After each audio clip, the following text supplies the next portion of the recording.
ദാവീദിൻ്റെ പ്രാർത്ഥനകൾ.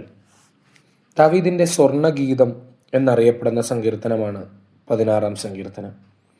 വളരെ മനോഹരമായൊരു സങ്കീർത്തനം. ആ സങ്കീർത്തനത്തിൽ തുടങ്ങുന്നത് ഒരു പ്രാർത്ഥനയോടുകൂടിയാണ്. ദൈവമേ, ഞാൻ നിന്നെ ശരണമാക്കിയിരിക്കയാൽ എന്നെ കാത്തുകൊള്ളണമേ. എന്നെ കാക്കണേ ദൈവമേ, എൻ്റെ മക്കളെ കാക്കണേ, എൻ്റെ കുടുംബത്തെ കാക്കണേ. എപ്പോഴെങ്കിലും ഈ വാക്കുകൾ പ്രാർത്ഥിക്കാത്തവരായിട്ട് ആരും ഉണ്ടാവില്ല. ഒരു പ്രൊട്ടക്ഷന് വേണ്ടി ദൈവസന്നിധിയിലേക്ക് വരുന്ന ഒരു ഭക്തൻ. അതിൻ്റെ കാരണം താൻ പറയുന്നത്, ഞാൻ അങ്ങേ മാത്രമേ ശരണമാക്കിയിട്ടുള്ളൂ, ഞാൻ അങ്ങേ മാത്രമേ അഭയം പ്രാപിച്ചിട്ടുള്ളൂ, ഞാൻ വേറെ ഒന്നും എന്നെ കാക്കുമെന്ന് വിശ്വസിക്കുന്നില്ല, മറ്റൊന്നും എന്നെ പരിപാലിക്കാൻ ശക്തമാണെന്ന് ഞാൻ ചിന്തിക്കുന്നില്ല. ഞാൻ അങ്ങേ മാത്രം ശരണമാക്കിയിരിക്കാൻ, ഞാൻ അങ്ങിൽ മാത്രം ആശ്രയം വെച്ചിരിക്കാൻ, ഞാൻ വേറൊരു മുഖത്തേക്കും നോക്കാതെ അങ്ങയുടെ മുഖത്തേക്ക് മാത്രം നോക്കി നിൽക്കുന്ന ഒരു വ്യക്തിയാകിയാൽ ദൈവമേ, എന്നെ കാത്തുകൊള്ളണമേ. ഇന്നും നമുക്കും അങ്ങനെ പ്രാർത്ഥിക്കാൻ കഴിയട്ടെ. ദൈവമേ, ഞാൻ അങ്ങേ മാത്രമേ ശരണമാക്കിയിട്ടുള്ളൂ, അങ്ങ് എന്നെ കാക്കണമേ കർത്താവേ.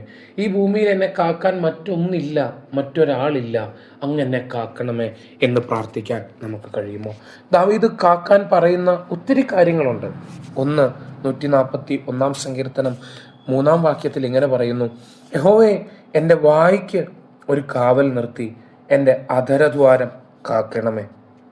പലപ്പോഴും നമ്മുടെ കൺട്രോളിൽ അല്ലാത്ത കാര്യങ്ങൾ, നമുക്ക് സ്വയം കാക്കാൻ കഴിയാത്ത സാഹചര്യങ്ങളിലാണ് നാം ഒരു കാവൽ ആവശ്യപ്പെടുന്നത്. അല്ലെങ്കിൽ നമുക്ക് എവിടെയോ ഒരു ഇൻസെക്യൂരിറ്റി ഉള്ളപ്പോൾ നാം കാവൽ ആവശ്യപ്പെടുന്നുണ്ട്. ഇവിടെ പറയുന്ന വാക്ക് ഇതാണ്, എൻ്റെ വായ്ക്ക് ഒരു കാവൽ നിർത്തണേ ദൈവമേ, എൻ്റെ അധരദ്വാരം ഒന്ന് കാക്കണേ കർത്താവേ. എൻ്റെ സമ്പത്ത് കാക്കുന്നതിനേക്കാൾ അപ്പുറത്ത്, എനിക്ക് തന്നിട്ടുള്ള ഭൗതിക നന്മകൾ കാക്കുന്നതിനേക്കാളൊക്കെ അപ്പുറത്ത് ദൈവമേ, എൻ്റെ വായ്ക്ക് അങ്ങൊരു കാവലാക്കണേ എന്ന് പ്രാർത്ഥിക്കുന്ന ഭക്തൻ, എൻ്റെ അധരദ്വാരം കാക്കണമേ എന്ന് പ്രാർത്ഥിക്കുന്ന ഭക്തൻ. നമ്മുടെ വാക്കുകൾ സൂക്ഷിച്ച് സംസാരിക്കാൻ സഹായിക്കാൻ തക്കവണ്ണം അതിനൊരു കാവലാക്കണേ, ഒരു ദൂതനെ അവിടെ കാവലാക്കണേ എന്ന് പ്രാർത്ഥിക്കുന്ന ഒരു ഭക്തൻ. അതരം കൊണ്ട് പാപം ചെയ്യാതിരിക്കാൻ തക്കവണ്ണം നാവിനെ സൂക്ഷിക്കാൻ ഒരു ദൈവിക കാവൽ തരണേ എന്ന് പ്രാർത്ഥിക്കുന്ന മനോഹരമായ പ്രാർത്ഥന. 2, അതേ സങ്കീർത്തനത്തിൽ കാണുന്ന മറ്റൊരു വാക്കുണ്ട്, അവർ എനിക്ക് വെച്ചിരിക്കുന്ന കെണിയിലും ദുഷ്പ്രവൃത്തിക്കാരുടെ കുടുക്കിലും അകപ്പെടാതെ വണ്ണം എന്നെ കാക്കണമേ. ലോകത്തിൽ പല കുടുക്കുകളുണ്ട്, പല കെണികളുണ്ട്, നാം അറിയുന്നില്ല. പരമാർത്ഥതയോട് നടക്കുമ്പോൾ നമുക്ക് പലതും കാണാറില്ല. ദൈവത്തോട് ആ ഭക്തൻ പ്രാർത്ഥിക്കുകയാണ്, ദൈവമേ, അതിനൊന്നും ഞാൻ അകപ്പെട്ടു പോവല്ലേ, ഞാൻ ഒന്നിലും അകപ്പെട്ടു പോവല്ലേ, അകപ്പെട്ടു പോകരുതേ, എന്നെ കാക്കണമേ. എന്തു മനോഹരമായ പ്രാർത്ഥനകളല്ലേ. തുടരുന്നില്ല, ചുരുക്കട്ടെ ദാവീദിൻ്റെ പ്രാർത്ഥന, ദൈവമേ, ഞാൻ നിന്നെ ശരണമാക്കിയിരിക്കാൻ എന്നെ കാത്തുകൊള്ളണമേ. ഈ ദൈവവചനത്തിങ്കിൽ നമുക്കും പ്രാർത്ഥിക്കാം, എൻ്റെ വാക്കിനെ കാക്കണമേ, ഒന്നിലും ഞാൻ അകപ്പെട്ടു പോകാതെ എന്നെ കാക്കണമേ, ഞാൻ അങ്ങേ ശരണമാക്കുന്നു, അങ്ങനെ കാക്കണമേ. ദൈവത്താൽ സൂക്ഷിക്കപ്പെടട്ടെ, കാക്കപ്പെടട്ടെ, പരിപാലിക്കപ്പെടട്ടെ. God bless you all.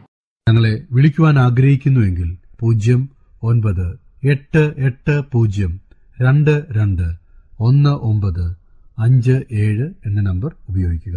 എല്ലാ ബുധനാഴ്ചകളിലും വെള്ളിയാഴ്ചയും രാവിലെ 11 മുതൽ 12 മണി വരെയുള്ള സമയം ഞങ്ങൾ നിങ്ങൾക്കായി പ്രാർത്ഥിക്കുന്നു. പ്രാർത്ഥനയ്ക്കായി വിളിക്കേണ്ട ഫോൺ നമ്പർ 07-996-01-02-03.